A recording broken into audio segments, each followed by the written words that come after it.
दरम्यानच्या काळामध्ये काही मंडळींनी याच्यावरती राजकीय पोळी भाजण्याचं काम केलं, परंतु मी पहिल्या दिवसापासून सांगत होतो की वेळ पडली तर लोकमान्य नगरवासियांची वकिली मी राज्य सरकारच्या दरबारी करेल. म्हाडाच्या ऑफिसमध्ये पाठपुरावा केला आणि आज त्या सर्व गोष्टींना यश येताना आपल्याला पाहायला मिळतंय. लोकमान्य नगर वसाहतीचा गेल्या वर्षभरापासून चर्चा होती, नेमकं काय होणार, कोण विकसित करणार. नेमकं न्यायालयाने देखील फटकारलेलं आहे त्या निर्णयाच्या बद्दल. तुम्ही मुख्यमंत्री साहेबांकडे सातत्याने पाठपुरावा करत होता वसाहतीतील नागरिकांच्या बाजूने, तर काय सांगताल, तुम्हाला तुमचं म्हणणं काय आहे? लोकमान्य नगर ही म्हाडाची वसाहत आहे आणि या वसाहतीच्या पुनर्वसनाचा प्रश्न गेले अनेक दिवस ऐरणीवरती आहे. आपण पाहतोय लोकमान्य नगरचं आणि माझं गेले 30-35 वर्षापासूनचा एक ऋणानुबंध आहे आणि या विषयावरती या भागामधल्या काही नागरिकांमध्ये मतमतांतर होती.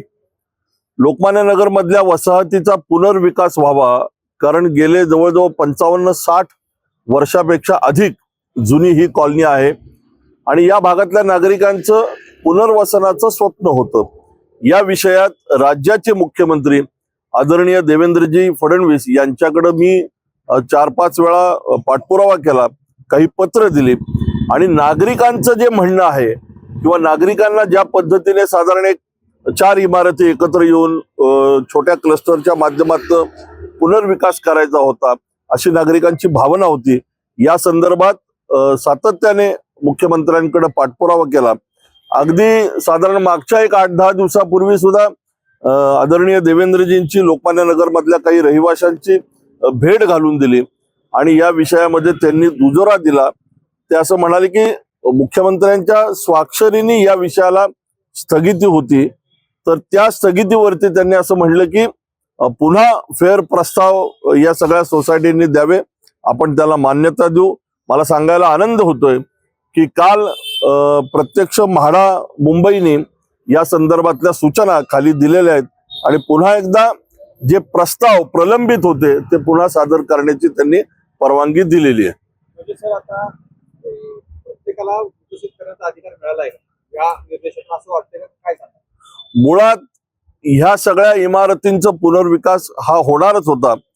शेवटी म्हाडा हे राज्य सरकारच्या अंतर्गत एक ती यंत्रणा आहे आणि राज्य सरकारने या संदर्भातला निर्णय केला. दरम्यानच्या काळामध्ये काही मंडळींनी याच्यावरती राजकीय पोळी भाजण्याचं काम केलं, परंतु मी पहिल्या दिवसापासून सांगत होतो की वेळ पडली तर लोकमान्य नगरवासियांची वकिली मी राज्य सरकारच्या दरबारी करेल आणि मी याचा सातत्याने पाठपुरावा केला. लोकमान्य नगर मधल्या अनेक रहिवाशांनी सुद्धा या विषयामध्ये खूप काम केलं, याची सर्व माहिती संकलित केली, राज्य सरकारकडे याचा पाठपुरावा केला, म्हाडाच्या ऑफिसमध्ये पाठपुरावा केला आणि आज त्या सर्व गोष्टींना यश येताना आपल्याला पाहायला मिळतंय. सर, असं काही 2 महिन्यात असं जाणवत आहे, आता इलेक्शन येत आहे, कोणी करण्याचा प्रयत्न केला गेलाय. विरोधकांना तुम्ही काय सांगू इच्छिता आणि वसाहतीमधील नागरिक आहेत त्यांना कशा प्रकारचा विश्वास देऊ इच्छित? तर मी गेले अनेक वर्ष राजकीय क्षेत्रामध्ये काम करतो, त्यामुळे असा कोणी कोंडी करण्याचा प्रयत्न केला तरी मी त्यांच्या तावडीत सापडणार नाही, कारण शेवटी राजकीय कार्यकर्ता आहे आणि मला असं वाटतं की ह्या सर्व गोष्टींकडे राजकीय अँगलनी पाहू नये. हा एक विकासाचा मुद्दा आहे. नागरिकांचं जे म्हणणं होतं की या वसाहतीचा पुनर्विकास झाला पाहिजे, आपल्या स्वतःच्या मालकीच्या हक्काचं घर झालं पाहिजे, असं प्रत्येकाचं स्वप्न असतं आणि आज ते स्वप्न पूर्णत्वास येताना आपल्याला दिसेल.